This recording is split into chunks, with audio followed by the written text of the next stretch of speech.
Selamat pagi, ini kita ada di depan alun-alun Kota Depok, istirahat sebentar habis olahraga. Alun-alun Kota Depok ini fasilitas baru di Kota Depok, baru tahun ini beroperasi, tapi sudah langsung tutup untuk umum sejak pandemi, sudah 7 bulan lebih. Alun-alun Kota Depok, padahal tempatnya cukup lengkap dan sangat diminati warga Depok sejak pembukaannya. Duduk dulu nih, yuk. Ada berita apa ya pagi ini? Saya mau ngecek dulu. Ada berita Satgas COVID-19 jawab keresahan publik soal pengembangan vaksin COVID-19. Kita tahu belakangan ini ada keresahan publik yang muncul karena vaksin COVID-19 justru akan segera siap diproduksi massal. Oleh karena itu, Satgas COVID-19 melalui Dr. Wiku menjawab hal itu. Yuk kita cek. Saya baca dari viva.co.id. Tahapan vaksin COVID-19 kita ketahui sudah memasuki uji klinis fase ketiga. Satu tahap lagi akan masuk pada tahap produksi massal. Namun, sebagian masyarakat tampaknya masih khawatir soal vaksin ini. Tokoh masyarakat juga mengingatkan pemerintah agar berhati-hati dalam pengembangan vaksin, apalagi masyarakat akan segera menggunakannya.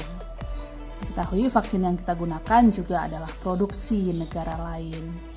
Namun, Satgas COVID memastikan vaksin aman dan mendapat persetujuan Badan Pengawasan Obat dan Makanan alias BPOM.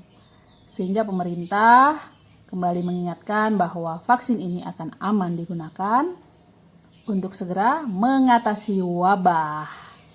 Nah, juru bicara pemerintah untuk penanganan COVID-19, Profesor Dr. Wiku Adhisa Smito menjelaskan tidak perlu khawatir dengan vaksin ini yang akan bisa diproduksi secara massal setelah uji klinis tahap 3. Menurut dia, proses awal sampai akhir dalam pengembangan vaksin dilakukan sangat hati-hati dengan penelitian yang sangat mendasar. Berita lainnya juga yang menarik hari ini masih terkait dengan Omnibus Law yang masih ramai. DPR benarkan ada pasal Omnibus Law terbaru dihapus Setnek.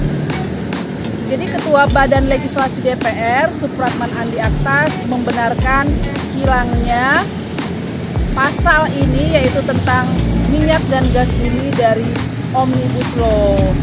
Menurut dia, memang seharusnya bagian ini sudah dihapus dari Undang-Undang Ciptaker. Soal pasar terkait minyak dan gas bumi yang hilang dari draft Omnibus Law Undang-Undang Cipta Kerja juga jadi berita yang cukup banyak dibaca. DPR membenarkan penghilangan pasal ini, yakni pasal 46 Undang-Undang Nomor 2 Tahun 2001. Jadi Balik mengatakan terkait pasal 46 yang koreksi itu benar. Jadi kebetulan Sekretariat Negara yang temukan. Jadi itu seharusnya memang dihapus karena terkait dengan tugas BPH Migas, kata Supratman yang merupakan Ketua Balik. Nah, itu sebabnya juga kalau kita cek di trending Twitter hari ini, Setnek alias Sekretariat Negara juga masuk jadi trending. Banyak orang yang mention, banyak orang yang pakai hashtag itu. Begitu kira-kira. Berita juga yang cukup mencuri hati pembaca soal 5 bandara yang menggratiskan airport tax penumpang. Hal ini berlaku mulai hari ini hingga 31 Desember 2020 yang sudah dibenarkan oleh Angkasa Pura II.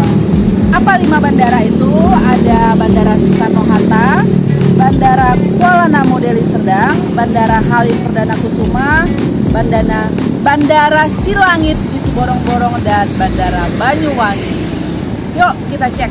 Mulai Jumat 23 Oktober 2020, pemerintah gratiskan tarif pelayanan jasa penumpang pesawat udara alias PJP2U, pajak bandara atau airport tax di 5 bandara itu. Kebijakan ini akan berlaku hingga akhir tahun 31 Desember 2020. Kami mengapresiasi Kementerian Perhubungan atas stimulus terhadap sektor penerbangan nasional melalui pembebasan tarif pajak bandara atau Passenger Service Charge bagi penumpang pesawat. Itu kata Presiden Direktur PT Angkasa Pura II, Awaludin. Jadi dia menjelaskan adanya stimulus ini akan berpengaruh pada harga tiket pesawat. Berita ini dari mediaindonesia.com.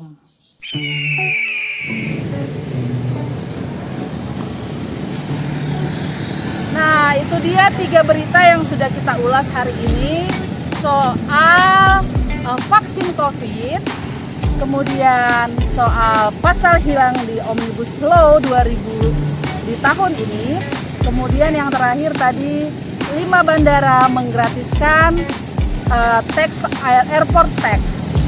Jangan lupa kita akan ketemu lagi di Ngomong Berita besok.